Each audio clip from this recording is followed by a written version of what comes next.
My name is Kate Gray, and I'm a PhD psychology student at the University of Jaén in Spain.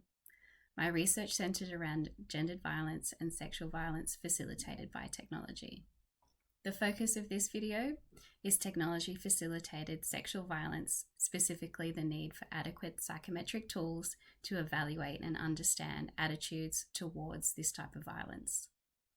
When embarking on this project and considering the novelty of this field of study, the objective was to review the current literature to identify whether there are instruments and self-report measures that allow for accurate measurement of the variable defined as perception of violence within the digital context.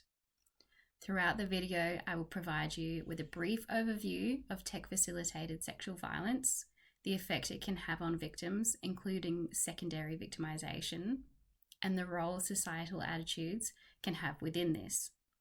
I will then outline the current landscape of research and literature in the area of psychometric testing, highlighting the current limitations specific to this area of sexual violence.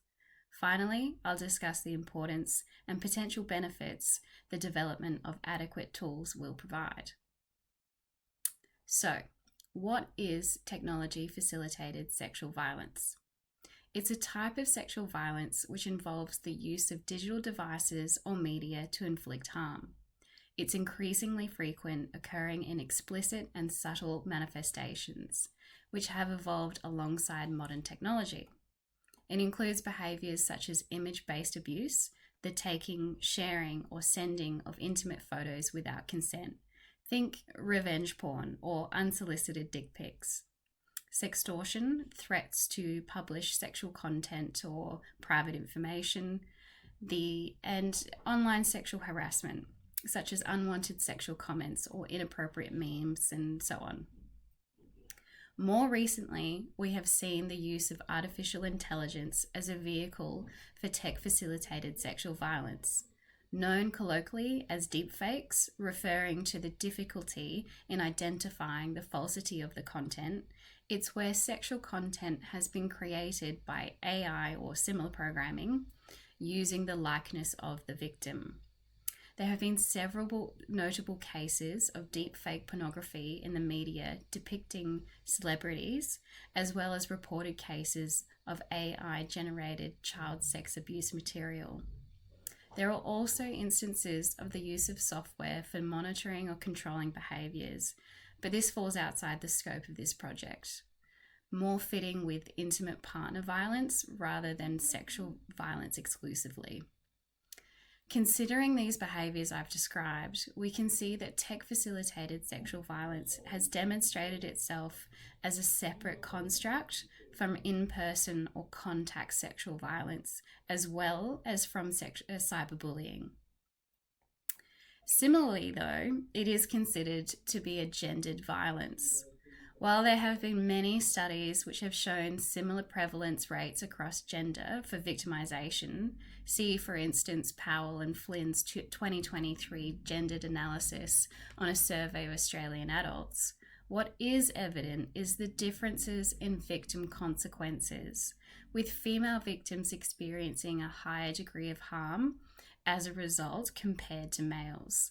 And indeed, the significance of male perpetration rates, that's against males and females as victims. Furthermore, research has indicated an emerging prevalence of victims to identify themselves within the LGBTQIA community. Some research has also indicated the co-occurrence of victim-perpetrator prevalence, perhaps speaking to a cultural attitude of normalcy with these behaviours. So now we have an understanding of what tech-facilitated sexual violence is. Let's look at the effect it can have on victims. The reach technology has means that often tech-facilitated sexual violence is instant, invasive, vast, and inescapable. Many victims report feeling they have no control over the continued or repeated abuse due to the limitations in removing content or fears of imminent reposting. Victims can experience significant psychological harm as a result: distress, depression, anxiety, in addition to negative economical consequences, poor academic or occupational functioning, problematic substance misuse, changes in online behaviours, and so on. The full extent of the impact experienced by victims is yet to be comprehensively understood due to the ongoing development within this area. Something we are seeing in the literature is that those who suffer tech-facilitated sexual violence become direct victims and can potentially also experience secondary victimization. This type of victimization occurs subsequent to the index event, where the attitudes, beliefs, and behaviors exhibited towards victims can further harm or provide negative experiences. These experiences can include physical harms, such as honor-based violence, criticism from the community, loss of jobs, friends, family, a victim re-experiencing abuse with exposure to the initial abuse. Think about someone's nude photos going viral, for instance. These experiences have important consequences to the victim and can impact their continued well-being, the decision to report offences to the justice system, and additional help-seeking behaviours. Tech-facilitated sexual violence is an area where secondary victimization and the underlying attitudes have been largely under-researched. It is therefore essential to delve into the population's perception of sexual violence in the digital domain, generating an understanding of the constructs which underline attitudes and beliefs currently held. We conducted a review of the literature, including the following criteria: measures with evidence of reliability and validity, validated in Spanish and or English, closely related with tech-facilitated sexual violence and associated beliefs or attitudes. When conducting this review, the scope of tech-facilitated sexual violence was an important consideration due to the disparities in definitions in the past. It needed to be clear that the behaviours to be included fell within sexual violence as separated from the larger forms of tech-facilitated abuse. With this in mind, aspects of cyberbullying, cyberstalking, monitoring or controlling behaviours were excluded.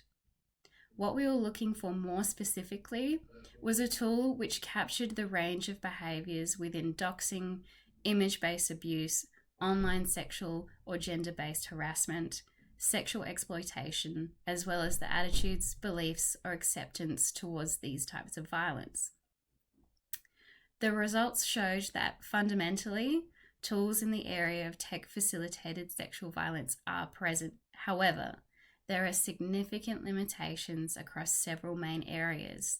The lack of diversity of language and availability of valid measures in the Spanish context, amongst others, a paucity on attitudinal scales, and scales which capture the whole construct of tech-facilitated sexual violence, as well as a lack of measurements which expand to other populations outside of adolescence.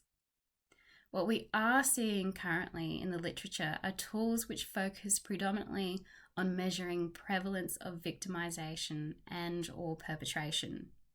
For example, the technology-facilitated abuse in relationship scale developed by Brown and Hegarty.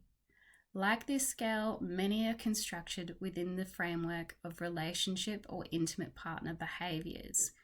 For example, Barajo and colleagues' cyber dating abuse questionnaire. Further to this, there are also tools which center on particular subtypes of technology-facilitated sexual violence, again focusing on prevalence, as well as in some cases more attitudinal responses. For example, Powell and colleagues developed a sexual image-based abuse myth acceptance scale. The variation of definitions and conceptualization within technology-facilitated sexual violence is not surprising given its infancy in the literature and the evolution of behaviors and the constructs. It is both a vast and interrelated phenomenon which can be evaluated through many lenses. The results also showed that there are some limitations to the validity and reliability of measurements. Many studies outline preliminary validation and reliability tests, with fewer studies performing additional analysis. However, this is not uncommon and likely due to the recent development of this area and therefore these tools, requiring more time and further research to enable a more robust validity and reliability evaluation. What is clear overall is that the availability of measures for the construct of tech-facilitated sexual violence and relating attitudes is scarce, particularly for adult populations, as many focus on adolescents and young people. It is likely that given the recent, if not ongoing, development of agreed-upon definition of tech-facilitated sexual violence within the literature, the current measures fail to consider all constructs within this behaviour, in particular sexual harassment and more emerging behaviours, including the use of artificial intelligence. Additionally, there is certainly a gap in the literature for scales which are validated across the Spanish and English language and culture concurrently, with a majority of tools being developed and validated primarily in English. This is particularly important with attitudinal scales for the consideration of cultural differences between language and populations. These findings indicate that there is indeed a gap in the literature for adequate psychometric tools to assess attitudes towards tech-facilitated sexual violence. It has also highlighted the need for ongoing validation of existing tools and the space for further cross-cultural validation and translations. The expansion from measuring instances of and prevalence of behaviour, particularly beyond the scope of intimate partner and relationship circumstances, is something that has also been identified. What this leads us to is the necessity for tools with sufficient indications of psychometric quality that specifically evaluate the perception and attitudes around tech-facilitated sexual violence. This will enable a degree of awareness, detection capacity, and normalization of this type of digital violence to be established. It's essential to delve into the population's perception of sexual violence in the digital domain, generating an understanding of the constructs which underline attitudes and beliefs currently held. By assessing the attitudes and beliefs about tech-facilitated sexual violence, which have been demonstrated to contribute to the cause and pervasiveness of this type of sexual violence, we can perhaps begin to address these misconceptions through evidence-based education programs and dismantle the ideologies supporting this type of violence. Understanding more about tech-facilitated sexual violence is important for prevention efforts, not only for the index behaviour, but also for the adequate and empathetic treatment of its victims. My current research is involved in just this, the development and validification of a new psychometric tool in both English and Spanish contexts, assessing the beliefs and attitudes held by participants. The development of this scale is from the basis of similar predecessors in the arena of sexual and gendered violence attitudinal assessment, myth acceptance scales. I further plan to use this scale to inform the construction of an effective educational intervention, which will in turn reduce the acceptance of harmful beliefs, reducing instances of tech-facilitated sexual violence and the subsequent negative treatment of its victims. Overall, this video has hopefully provided you with an insight into technology-facilitated sexual violence, secondary victimization, and the current landscape of psychometric tools available in this domain. While there are a variety of tools available within the literature of tech-facilitated sexual violence, particularly assessing prevalence of behaviours, there remains a need for not only the continued psychometric validation contributing to existing scales, but also the development of robust attitudinal questionnaires to assist with the advancement of this field of research. Thank you for your time and interest in this video today. Please leave any comments, questions, or feedback you might have below. Thanks.